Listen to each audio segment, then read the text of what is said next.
Hello everyone, this is Bruno Andrade, Public Relations Coordinator for the Young Learners and Teenagers Special Interest Group. And here with me I have Renata. Hi Renata, thanks for being here. Hi. Hi, Bruno.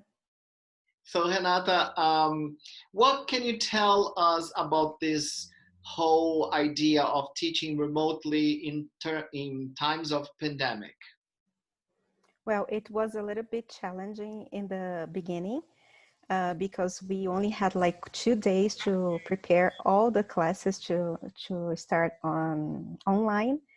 It took all the teachers some time to find the best practices to avoid just transferring what we had on the face-to-face classes to an online environment. Mhm. So I would say that after like 3 or 4 weeks, we could finally find um, how can I say a, a model that worked for our students. Yes. So basically, in my classes, I had some live sessions, some uh, recorded classes, and also students receive some activities on a PDF or online on Google Forms or other type of platforms so that they could work independently.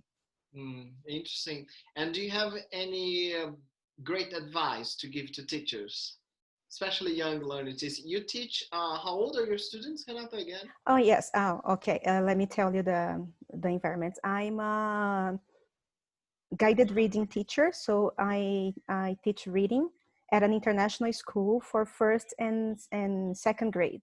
Hmm. So they are now at the end of the school year because we follow the American curriculum. So we are in the end of the school year now. They are about 7 or 8 years old.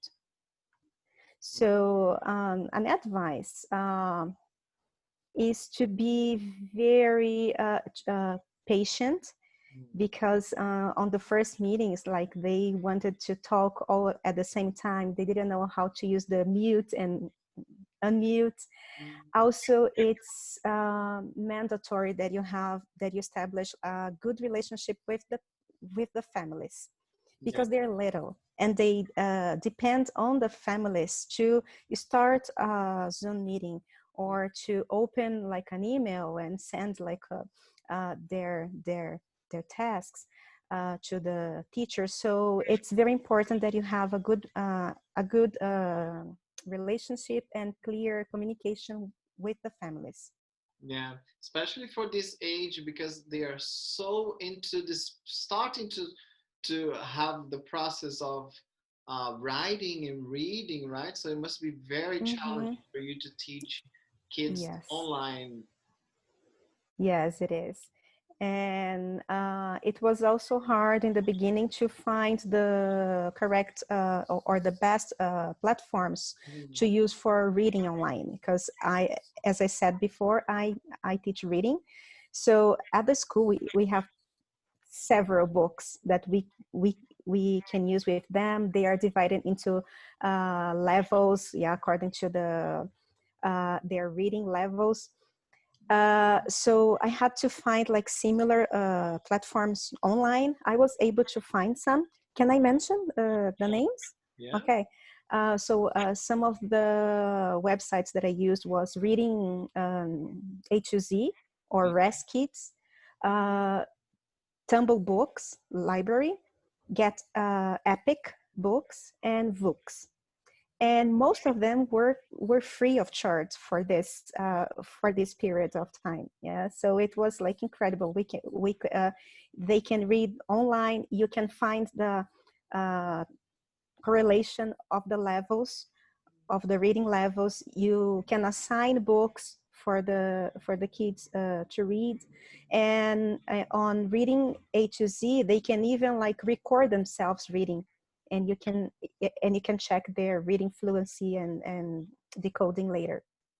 Awesome. Lovely tips, Renata. Thanks so much for doing this. You're It's welcome. great. I love chatting and getting to know more about you.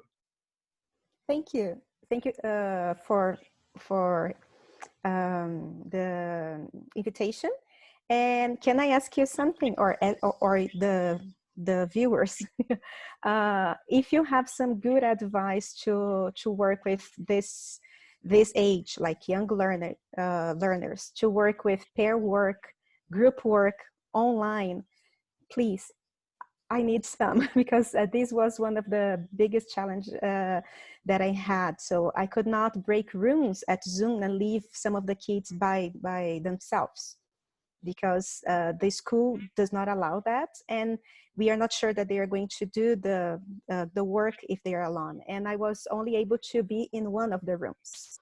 So if you have any platform that you know that it's possible to do this, please send me a message or a comment. Great. I'm sure that there will be lots of comments on that. Thanks so much, Renata. Okay, you're welcome. Bye-bye.